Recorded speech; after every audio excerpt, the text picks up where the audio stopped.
If you are new to our channel, don't forget to hit that subscribe button. Well, Holly, let's go to the Ivy Organics 3-in-1 Plant Guard hotline and bring in our next guest. Yeah, Juan and Ashley are a young couple currently residing in Austin, Texas, and they just bought a farm or land for a farm. They share their growing lives on social media to help inspire others. I have stalked their Instagram a little bit, and I find them very inspirational. Thank you for coming on the program, Juan and Ashley. Hi, good morning. Thank you so much for having us. Well, thank you so much for taking time out of your day to join Holly, myself, and our listeners to tell more about your journey and your story. So, Ashley, I'm going to start with you.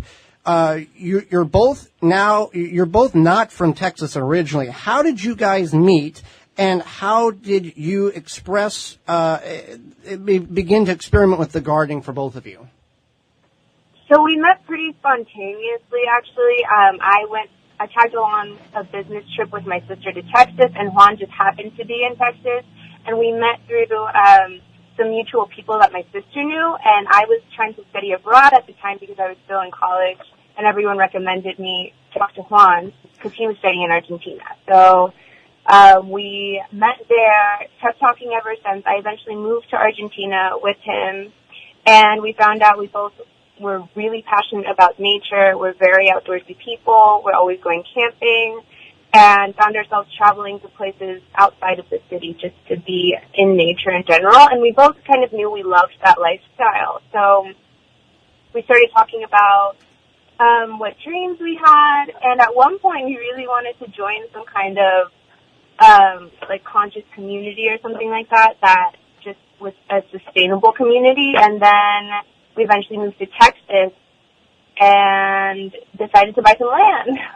Well, I'll ask Juan this. Juan, did you have a whole lot of background in agriculture or gardening, or was this something when you two got together and started talking, you're like, yeah, I think we should try to do this. This seems like a fun endeavor. Hi, how are you? Hi to all the listeners. So, first of all, at the beginning, I was studying economy, so it was something different what I was studying, but I have some passion from growing from seeds and then to see how you create life with plants. So that was something that was really inspiring me, and that's how we start focusing on planning to have a farm in the future, but it was just a dream.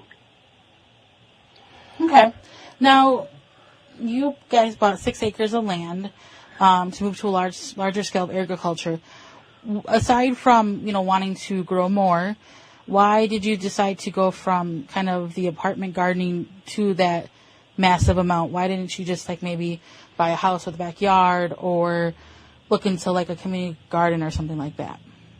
Sure. So the whole thing is kind of like a revolution for us in that we wanted to escape the typical mundane lifestyle because we have never been a favor of a normal lifestyle, and we wanted to become independent of a lot of things and be able to produce for ourselves and wake up in the morning and just work on the land and be in the sun and be outside and be in nature and keep learning from nature. And we have a deep faith and respect for the wholeness and balance of nature, and we wanted to learn more about it.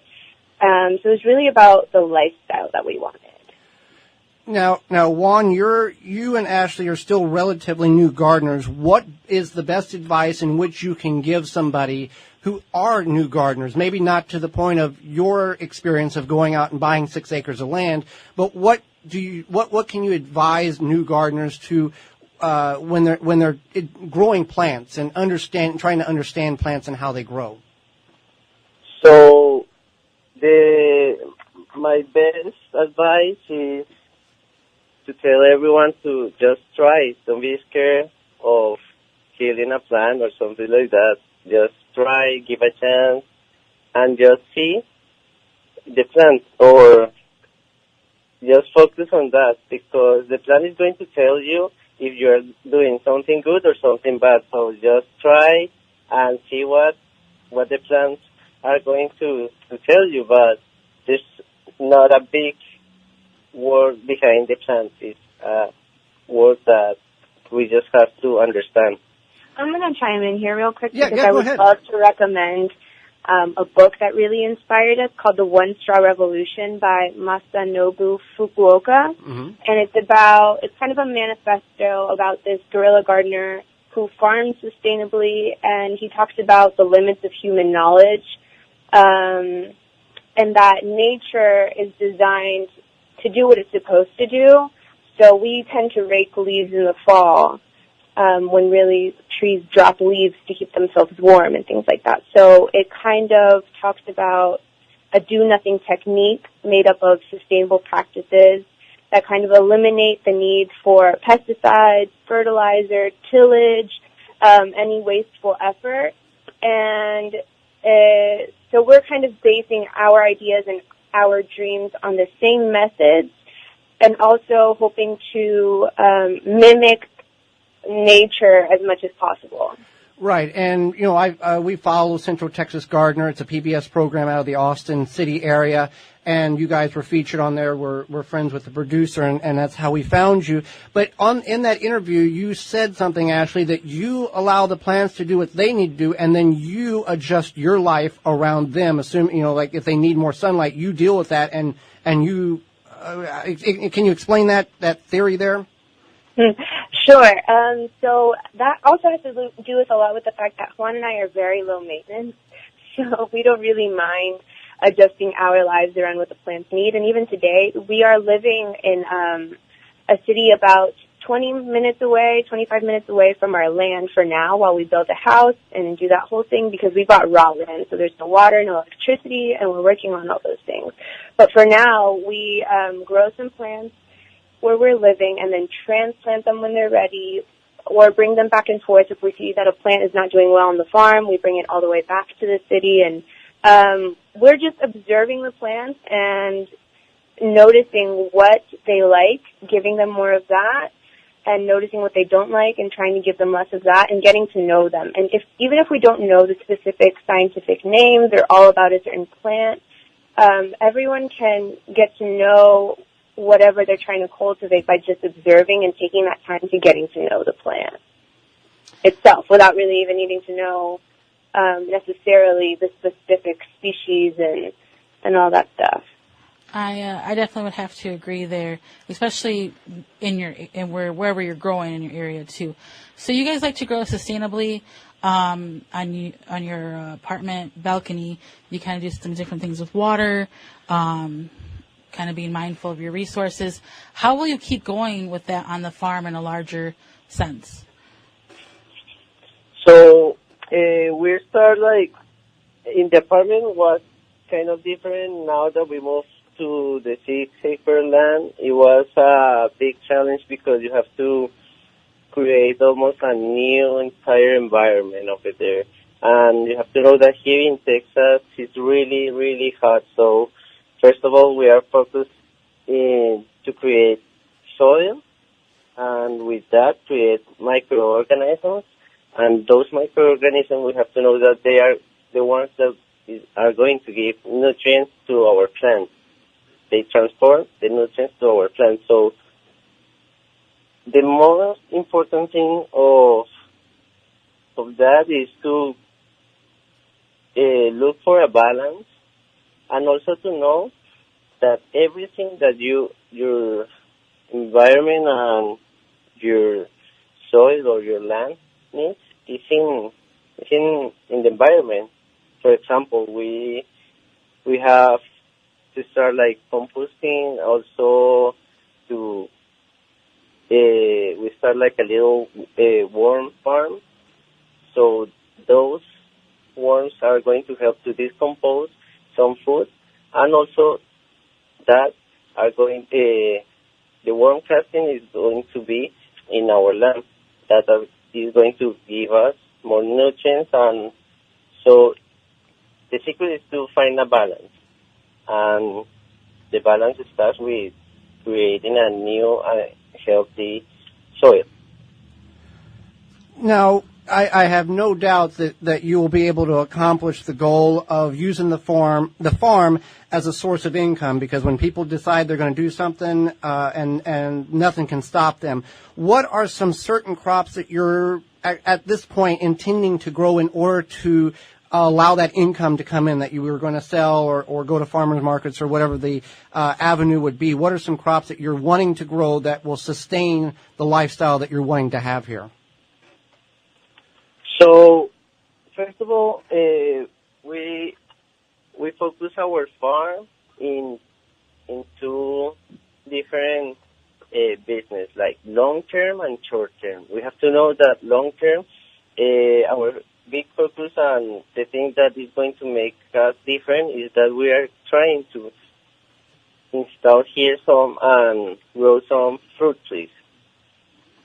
Also, that's is going to take us more than 3 years to be like growing fruits from those trees. So that's long term. And short term, we are creating a plan to start like growing vegetables.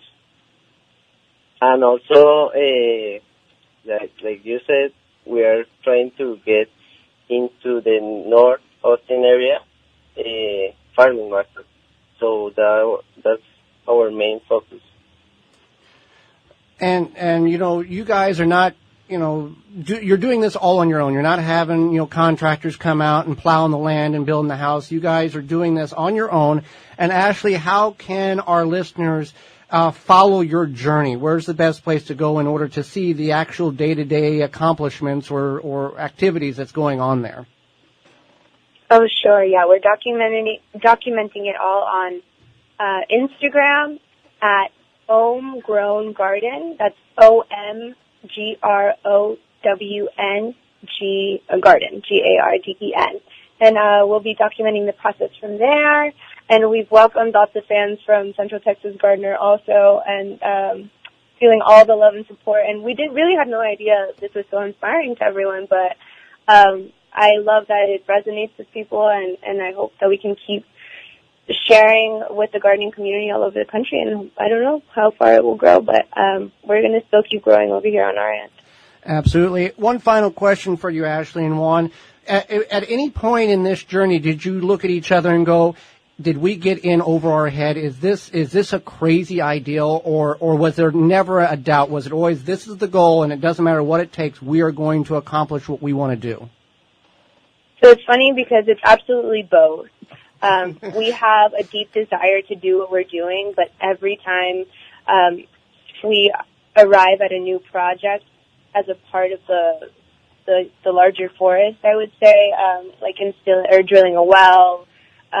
Now we're working on installing electricity and putting the meter pole up ourselves and all these things. Every time we arrive at a new stepping stone where we have to learn a completely new process that we're unfamiliar with, we're like, what are we doing? We really have no idea. Or like now we're building a shed on our own. These are things we're unfamiliar with completely. So we're always questioning ourselves, but there's still that unshakable desire to do what we're doing and know that if we just follow steps, because we're not really reinventing a wheel or anything. We're doing a lot of research. A lot of people have done the different components of what we want to do. So we look information up all the time and are always studying and learning, but it's both. Well, Juan, Ashley, we greatly appreciate you taking time out of your day to join Holly, myself, our listeners, and tell your story and inspire all of us to go for the dream that we have, no matter how much resistance or how much it may seem that we are being crazy in our own mind to do it, but the ultimate goal is the reward that we're looking for. Always, yeah. Follow your feelings are your compass. So whatever makes you happy, grow towards that. Definitely, I would agree. And you guys have each other, and we wish you all the best, and we'll definitely be following you through your journey. And thank you again. Thank you so much. Absolutely. Thank you for checking out the Wisconsin Vegetable Gardener radio show. For more, go to the WisconsinVegetableGardener.com for full-length in-studio video and podcast replay of Season 1. Season 2 underway and added weekly. Tweet us at TWVG Show or hashtag TWVG to be part of the program.